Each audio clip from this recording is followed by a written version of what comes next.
ગુજરાતમાં છેલ્લા ઘણા સમયથી ખેડૂતો અલગ અલગ અનેક મુદ્દાઓમાં પરેશાન છે, દુખી છે, ત્યારે આમ આદમી પાર્ટીએ ગુજરાતના ખેડૂતોની સમસ્યા જાણવા માટે ગુજરાતના અલગ અલગ જિલ્લાઓમાં અલગ અલગ વિસ્તારોમાં ખેડૂત મહાપંચાયતનું આયોજન કર્યું.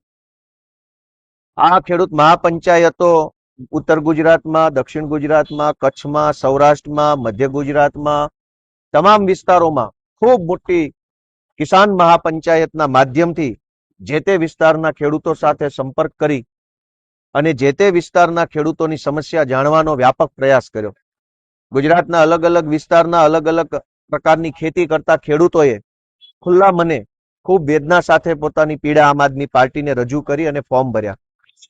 ગુજરાતભરના તમામ જિલ્લાના ખેડૂતોની વેદના, વ્યથા અને પીડા લઈ મુખ્યત્વે ગુજરાતના તમામ ખેડૂતોની 11 જેટલી માંગણીઓ લઈ આજરોજ અમારા નેતા શ્રી ઈશુદાનભાઈ ગઢવીના નેતૃત્વમાં આમ આદમી પાર્ટીનું ડેલિગેશન ગુજરાતના માનનીય મુખ્યમંત્રી સાહેબને મળવા માટે આજે સમય માંગ્યો હતો. આજે અમે બધા ડેલિગેશનના સ્વરૂપમાં માનનીય મુખ્યમંત્રી શ્રીને મળ્યા છીએ. ગુજરાતના ખેડૂતોની 11 મહત્વની માંગણીઓ છે. જે માંગણીઓ પૈકી ગુજરાતની તમામ માર્કેટિંગ યાર્ડમાંથી કડદા પ્રથા નાબૂદ કરવામાં આવે અને કડદો કરનારાને જેલમાં પૂરવામાં આવે.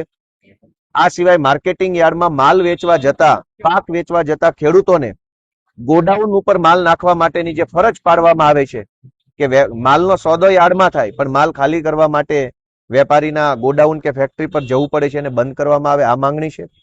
પંજાબની જેમ ગુજરાતના ખેડૂતોને પણ દિવસે 12 કલાક વીજળી આપવામાં આવે. આ સિવાય ગુજરાતના ખેડૂતોને જે પાક નુકસાની થઈ છે એ પાક નુકસાનીની સમયસર તાત્કાલિક ખેડૂતોને સહાય પૂરી પાડવામાં આવે. ગુજરાતની અંદર વીજળી કંપનીઓ દ્વારા ટ્રાન્સમિશન લાઈનો જે નાખવામાં આવે છે એમાં ભયંકર અન્યાય ખેડૂતોને થઈ રહ્યો છે વળતરમાં, એ બાબતે પણ સરકાર તાત્કાલિક પગલાં લે.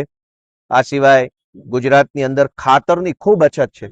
ચારો તરફ ખેડૂતોએ ખાતર માટે લાઈનોમાં ઊભું રહેવું પડે છે. એ બાબતની રજૂઆત પણ આજરોજ અમે ડેલિગેશનના સ્વરૂપમાં કરી છે. CCI દ્વારા કપાસની જે ખરીદી થાય છે, આ ખરીદી મોટાભાગે ડિસેમ્બર મહિનામાં ચાલુ થાય છે. ડિસેમ્બર મહિનામાં ખેડૂતોનો કપાસ ઓલરેડી વેચાઈ ચૂક્યો હોય છે કારણ કે ખેડૂતોને પૈસાની જરૂર હોય છે. તો અમારી માંગણી છે કે નવેમ્બર મહિનાની 1લી તારીખથી જ કપાસની ખરીદી ચાલુ થઈ જાય. દક્ષિણ ગુજરાતમાં શેરડી પકવતા ખેડૂતોને શુગર મિલ દ્વારા ઘણા બધા પૈસા ચૂકવવાના બાકી છે અને ઘણી શુગર મિલો બંધ થઈ ગઈ છે, ત્યારે બંધ થયેલી શુગર મિલો ચાલુ થાય. શુગર મિલના ખેડૂતોને, શેરડી પકવતા ખેડૂતોને જે વળતર ચૂકવવાનું બાકી છે વળતર ચૂકવવામાં આવે. આવા 11 જેટલા મુદ્દા ઉપર આજે ગુજરાતના મુખ્યમંત્રી સાહેબને રજૂઆત કરી છે. ખેડૂતો વતી આ રજૂઆતની અંદર અમારા નેતા માનનીય ચૈતરભાઈ વસાવા, માનનીય રાજુભાઈ સોલંકી અને માનનીય મનોજભાઈ સોરઠિયા સહિત અમારી આખી પ્રદેશની ટીમ જોડાઈ છે અને આજે ગુજરાતભરના ખેડૂતો આમ આદમી પાર્ટી તરફ એક આશાભરી નજરે જોઈ રહ્યા છે. જે રીતે પંજાબની આમ આદમી પાર્ટીની સરકાર ખેડૂતોને, ભાગવું રાખનાર ભાગિયાઓને અને ખેત મજૂરોને પણ વળતર ચૂકવે છે, એવી જ રીતે ગુજરાતની સરકાર પણ ખેડૂતોને, ભાગવું રાખનાર ભાગિયાઓને અને ખેત મજૂરોને વળતર ચૂકવે એ પ્રકારની રજૂઆત પણ આજે અમે ઈશુદાનભાઈના નેતૃત્વમાં કરી છે. હું આશા રાખું છું કે આ જે માંગણી અમે મૂકી છે એ કોઈ રાજકીય માંગણી નથી, આ આમ આદમી પાર્ટીની માંગણી નથી, આ માંગણી ગુજરાતના ખેડૂતોની માંગણી છે. આ માંગણી ખેતી અને ખેડૂતને જીવતા રાખવા માટેની, સજીવન રાખવાની માંગણી છે. જો ખેતી જ નહીં વધે, ખેડૂત જ નહીં વધે તો આપણા બધાના પેટ ભરવાનો પ્રશ્ન ઉપસ્થિત થશે.